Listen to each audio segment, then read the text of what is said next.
la francophonie en soi, c'est une institution très importante dans la visibilité d'un pays. Et la République démocratique du Congo, c'est un grand pays en ce qui concerne la francophonie.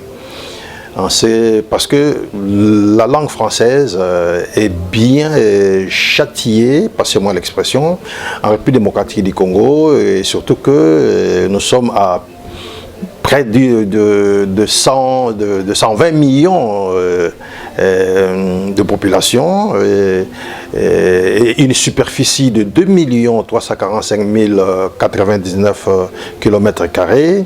Et c'est partout l'on s'exprime en français, et notre constitution établit que la langue française c'est la langue d'expression, et c'est la langue qui nous permet, la langue du travail, la langue d'enseignement, et voilà.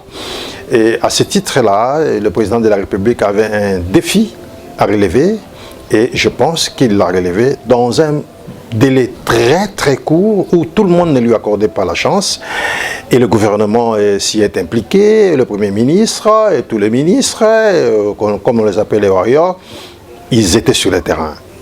Un coup de chapeau pour moi qui suit les activités. Il y a beaucoup de gens qui se réfèrent au combat Mohamed Ali. Nous avons été au stade, nous-mêmes à cette époque-là, on était un peu des jeunes gens. Et aujourd'hui, quand nous voyons cette grande réalisation, je pense que je donne raison à Papa Simon Kimbangu qui disait que le moment est venu pour que le 5e président puisse faire des merveilles et de grandes réalisations pendant que tout le monde s'attendait le moins. À l'est du pays, on est agressé et ils ont tout fait. Vous pouvez vous imaginer l'ironie du sort, les Rwandais qui nous agressent, c'est la secrétaire générale qui est rwandaise et qui se donne un peu de luxe en disant qu'il fallait qu'on lui lance l'invitation. Vous voyez comment Dieu est en train de confondre les gens. Et un Rwandais ou une Rwandaise qui devait venir chez nous, il s'est dit non, mais j'irai dans le mauvais drap, alors que nous sommes un pays hospitalier, on allait bien l'accueillir. Hein. Il s'est trompé simplement pour faire un petit nom dans son pays, parce que le 9e jeu, c'est une grande fête internationale de la langue française et qui a connu la participation de la République démocratique du Congo.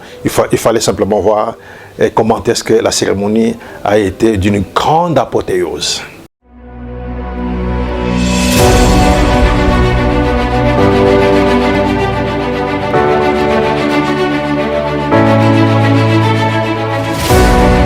Ça se prépare,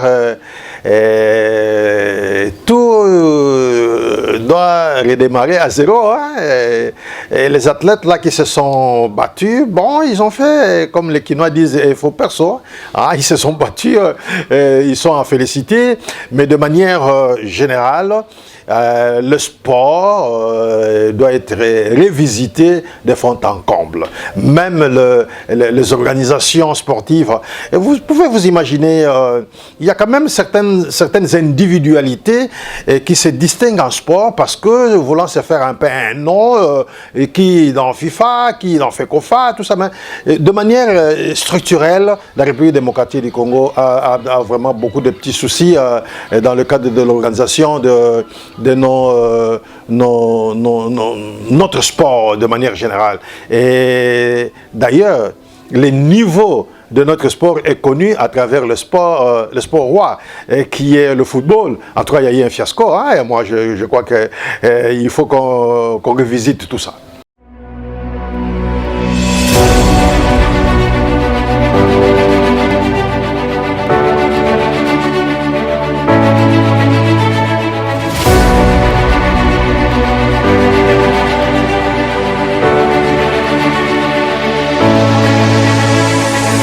Ça coïncide bien, hein, ça coïncide bien. Vous savez, chez nous, la jeunesse, c'est notre cheval de bataille.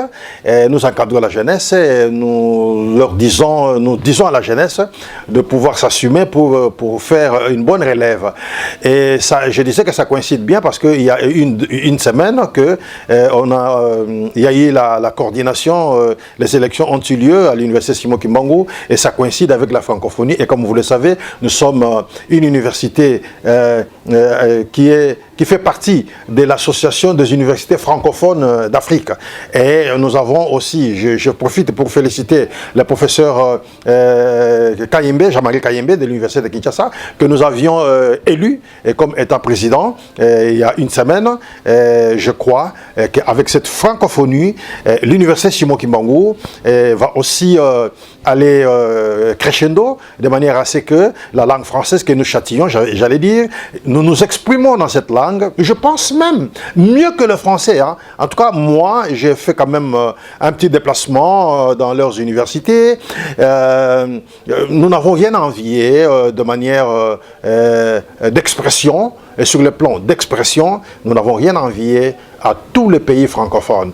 Hein. Surtout quand nous sommes appelés à rendre en français, en tout cas par moment, dans nos langues maternelles, nous avons des petits soucis, mais en français, c'est impeccable. Et donc, l'université Simon Kimbangu fait partie de cette structure francophone qui véhicule tous les messages en français, un peu en anglais, parce que l'anglais aussi est en train de nous imposer son existence. Et donc, même pour l'université Simon Kimbangu, au regard de la francophonie, nous avons quand même quelque chose à présenter, surtout que nous sommes en train de parler de Simon Kimbangu, de bienfaits, l'homme, son œuvre et toutes ses réalisations à travers le pays africain, d'expression française, anglaise, lusophone, etc.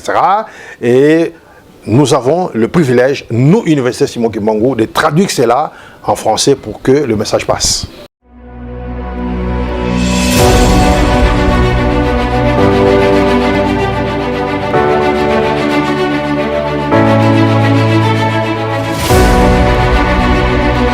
Bien entendu, c'est la jeunesse. D'ailleurs, nous leur accordons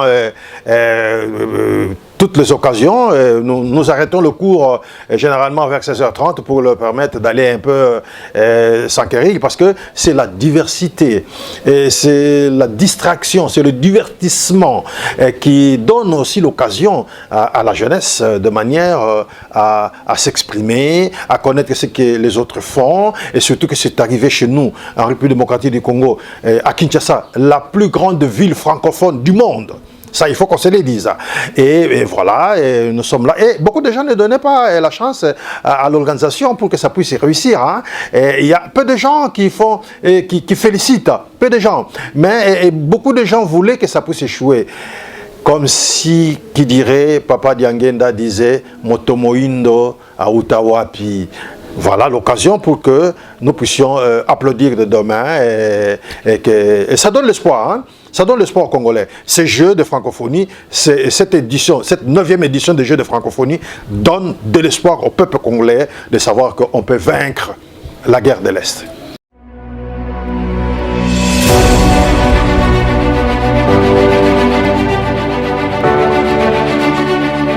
La République démocratique du Congo gagne beaucoup en organisant ces Jeux pendant ce moment ici. Vous comprenez, quand on parlait de la République démocratique du Congo, on voyait sous le prisme de la guerre, sous le prisme de kidnapping, sous le prisme de Kuluna, mais avec ça, du 28 au 6 août, du 28 juillet au 6 août, on est là.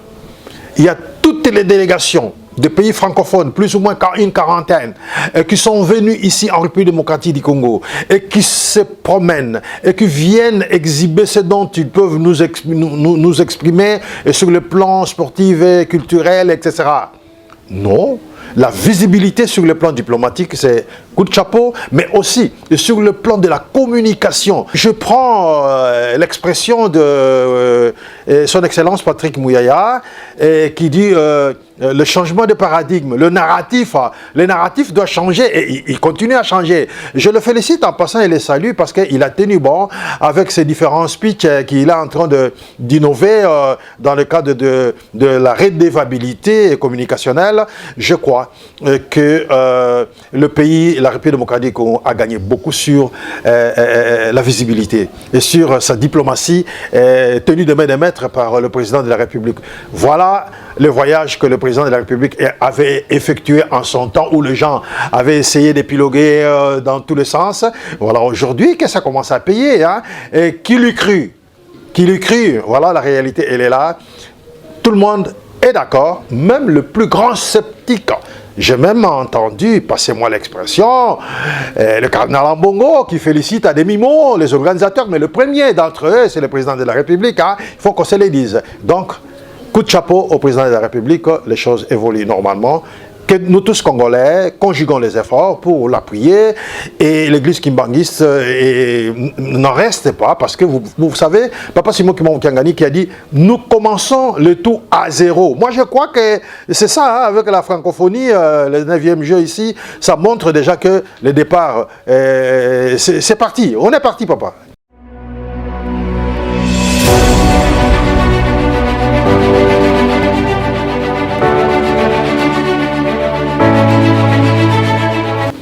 Vous savez, Papa Anto, moi je crois que c'est un problème d'éducation fondamentale.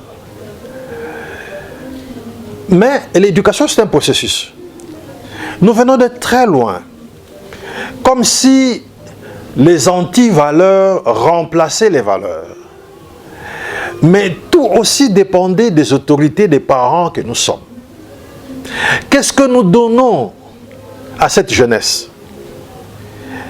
Regardez, ce sont nos enfants qui vont aller faire le koulouna à la cité. Et quand l'État veut mettre la main sur ses enfants, nous nous plaignons. Mais ce n'est pas possible. Je crois que ces infrastructures, ça fait partie du patrimoine de notre pays. Et ce patrimoine doit être protégé et préservé. Et il faut donc que l'État puisse songer aux mécanismes sur le plan psychologique, sur le plan sociologique, sur le plan anthropologique et sur le plan de l'éducation pour que la jeunesse puisse s'approprier. D'ailleurs, vous voyez vous-même, c'est plein de jeunes gens, hein, sur tous les sites, c'est plein de jeunes gens et ils prennent conscience. Maintenant, c'est l'encadrement qui doit suivre, le message. Il faut que nous puissions protéger nos infrastructures. Ça va nous servir. Nous avons raté beaucoup de compétitions à cause des infrastructures et on va aller chez un individu pour se faire ça alors qu'on ne comprenait pas que ce sont des gens qui sont en train de jouer sur la psychologie du peuple congolais. Non. Nous devons nous approprier ces infrastructures. Ça doit nous être d'une grande utilité. Protégeons-les et ajoutons un plus sur ce qui existait déjà. Nous allons gagner. L'éducation vaut son pesant d'or.